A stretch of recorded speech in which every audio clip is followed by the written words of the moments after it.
Fala pessoal, tudo bem com vocês? Meu nome é Luan Christian, sou professor de Biologia aqui do projeto Imersão Ciência da Natureza Enem.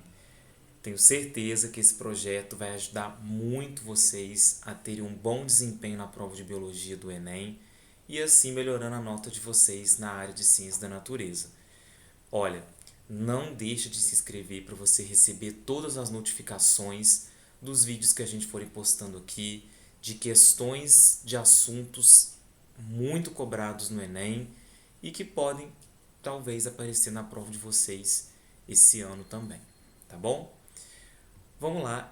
Hoje eu vou fazer com vocês uma questãozinha de esquistossomose. É a questão número 93 do ano de 2019.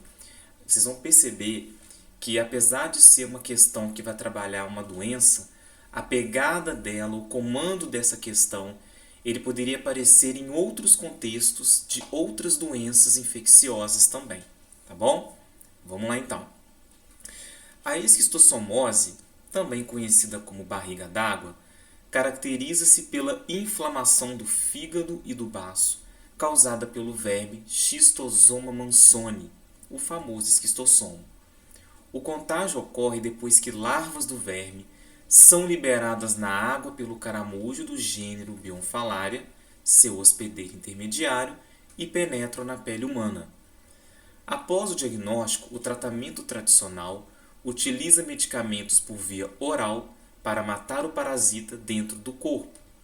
Uma nova estratégia terapêutica baseia-se na utilização de uma vacina feita a partir de uma proteína extraída do verme que induz o organismo humano a produzir anticorpos para combater e prevenir a doença. Gente, eu trouxe aqui uma fotinha do ciclo da esquistossomose só para a gente lembrar rapidamente como é que isso vai acontecer.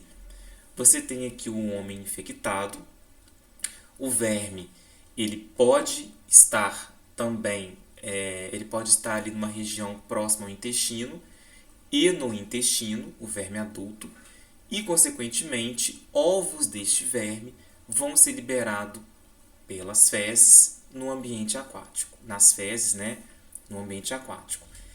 De dentro desse ovo vai eclodir uma larvinha ciliada que a gente chama de miracídio, né, é uma larvinha que ela é natante através dos cílios.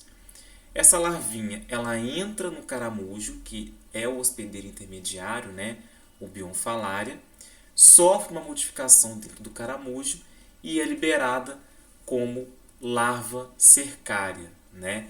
Ela não só se modifica, mas também ocorre ali um tipo de reprodução assexuada dentro do caramujo.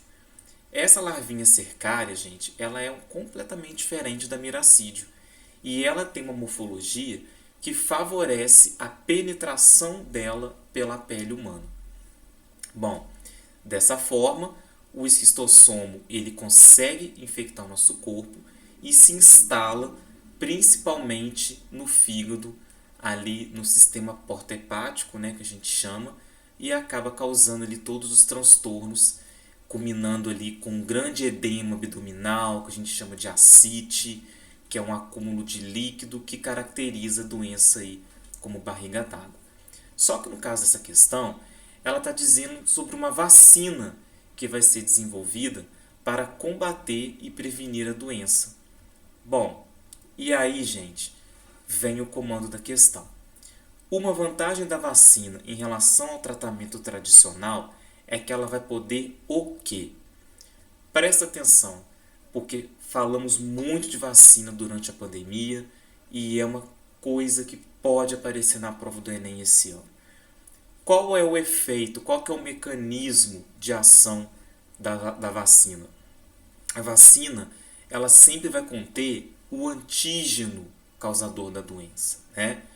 Pode ter um antígeno, pode ter uma parte do agente etiológico, né? Você pode ter um agente etiológico inteiro, você pode ter uma parte do agente etiológico, ou você pode ter, né, algumas proteínas desse agente etiológico, que é o caso que a questão ela traz para a gente. Essa vacina ela teria proteínas extraídas do Schistosoma mansoni. E o que isso vai causar? isso causa uma resposta imunológica dentro do seu corpo, né? Você está recebendo só a proteína, então você não vai ter a doença, né? Você não está recebendo o agente vivo, né? Potente a fim de te causar uma doença. Não. Você está recebendo apenas uma proteína desse agente etiológico. Isso vai gerar uma resposta imunológica que culmina na geração de um tipo de célula que a gente chama de célula de memória. A célula de memória, ela é um glóbulo branco que, como o próprio nome já diz, toda vez que ela tiver contato com o antígeno causador da doença, né, ou de partes dele, essa célula de memória ela vai produzir uma série de anticorpos que a gente também chama de imunoglobulinas. É a mesma coisa, anticorpo e imunoglobulina, tá? Então, toda vez que ela tiver contato com esses agentes etiológicos, né, ou partes deles, ela vai produzir essa grande quantidade de imunoglobulinas a fim de combater, prevenir ou, principalmente, não deixar com que a doença chegue numa forma mais grave, tá? Então, a gente vai ver ali que letra A, impedir a penetração do parasita pela pele, isso não faz muito sentido, né? Não é para isso que a vacina vai servir. Não é para eliminar o caramujo. Não é também para impedir o acesso do esquistossomo especificamente para o fígado. Até porque a questão também traz que existe um outro órgão que é afetado, que é o baço, né? Eliminar o esquistossomo antes que ocorra o contato com o organismo. Como assim a vacina atuaria na água, né?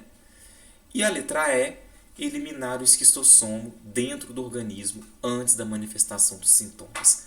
Ou, caso os sintomas aconteçam, que eles não sejam graves devido aí à ação dos nossos glóbulos brancos, das células de memória, né?